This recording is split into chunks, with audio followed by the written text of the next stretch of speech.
सूत्रों के हवाले से कि अमेरिका ने सहमति जताई है इस बात को लेकर कि वो ईरानी संपत्ति को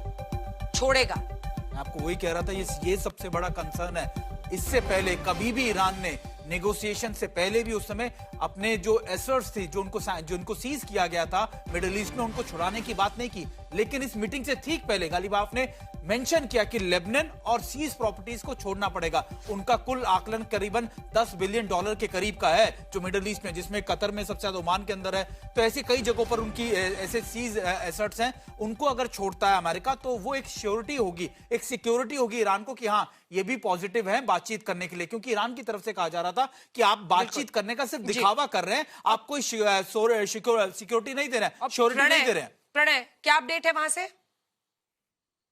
देखिए, अब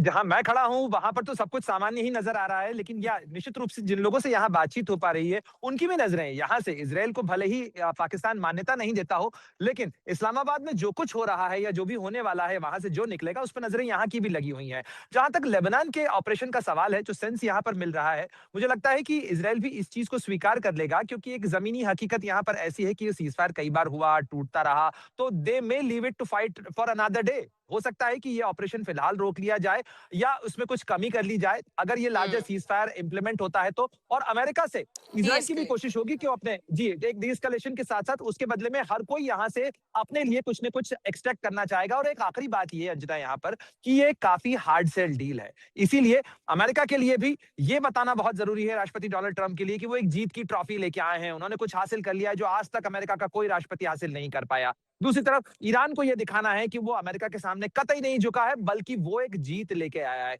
वहीं तीसरा जो पक्ष है इजराइल, जो भले ही इस मेज के ऊपर मौजूद ना हो, उसकी कोशिश होगी कि उसने वो सारी चीजें अचीव भी कर ली और साथ ही उसने अपना जो गोली जो बंदूक की का ट्रिगर है उसके ऊपर अपनी उंगली रखी है, और वो इस शर्त के साथ ही हमेशा रहना चाहेगा कि जरूरत पड़ी तो वो फिर से इस ऑपरेशन को शुरू कर सकता है। जी, जो ये जर्मन विदेश मंत्री से बातचीत हुई है ईरानी विदेश मंत्री की, उसको किस तरह से देखें?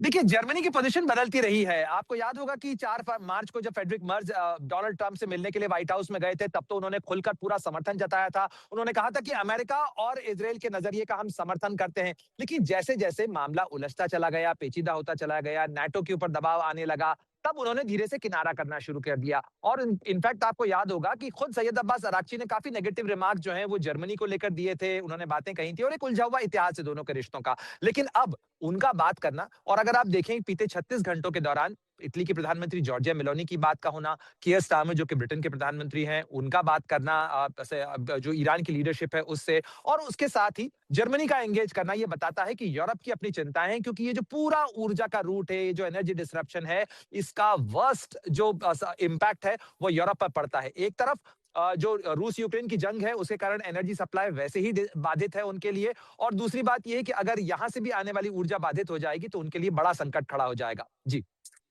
बिल्कुल। सुमित, एक चर्चा जल्दी से इस पर, क्योंकि जो खबर आ रही है उसमें सीनियर जो ईरानी सोर्सेज हैं वो रॉयटर्स को उन्होंने ये बताया है कि जो ये एसेट अनफ्रीज वाला मामला है कि अमेरिका ईरानी संपत्ति को छोड़ेगा, उसको उन्होंने डायरेक्टली लिंक किया है सेफ पैसेज हॉर्मूज के जरिए मिले,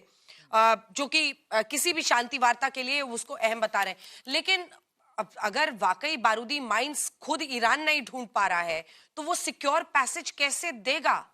देखिए, ये भले ही ईरान के लिए मुश्किल हो लेकिन नामुमकिन नहीं है, किसी भी मिलिट्री के लिए इतना नामुमकिन। हाँ, ये जरूर है कि पैसेज पहले की तरह 28 फरवरी से पहले जैसा नहीं होगा कि एकाएक वहां से टैंकर्स गुजरे, वो स्लो होंगे, वो लिमिटेड होंगे, वो ईरान के सैंक्शंस के साथ या फिर ईरान के अप्रूवल के साथ होंगे, लेकिन उन पैसेज यानी उन टैंकर्स को छोड़ा जरूर जाएगा। अभी हम जब क्योंकि ईरान की तरफ से डेलीगेशन ने साफ तौर पर कहा था कि हमको एक सिक्योरिटी तो दी जाए, हमको श्योरिटी तो दी जाए कि आखिरकार अमेरिका इच्छुक भी है बातचीत करने का, या दोबारा से हमको किसी ट्रैप में या ब्लफ में फंसाने की कोशिश की जा रही है। और देखिए, एक और खबर यही है जो बताया जा रहा है कि सीनियर ईरानी सोर्सेज ने रॉयटर्स को बताया है, वो ये कह रहे हैं कि तेहरान इसे एक टेस्ट ऑफ गुडविल के तौर पर देख रहा है और यूएस इस बात के लिए तैयार हुआ है कि जो ईरान का फ्रोजन एसेट्स है जिनको उन्होंने रखा हुआ है इस वक्त कतार में हो और इसी के साथ अन्य फॉरेन बैंक्स में, ऐसी जगहों पर वो उसे छोड़ सकता है। तो एक बार फिर से आपको बता दें, रॉयटर्स के हवाले से ये खबर है जिसमें बताया जा रहा है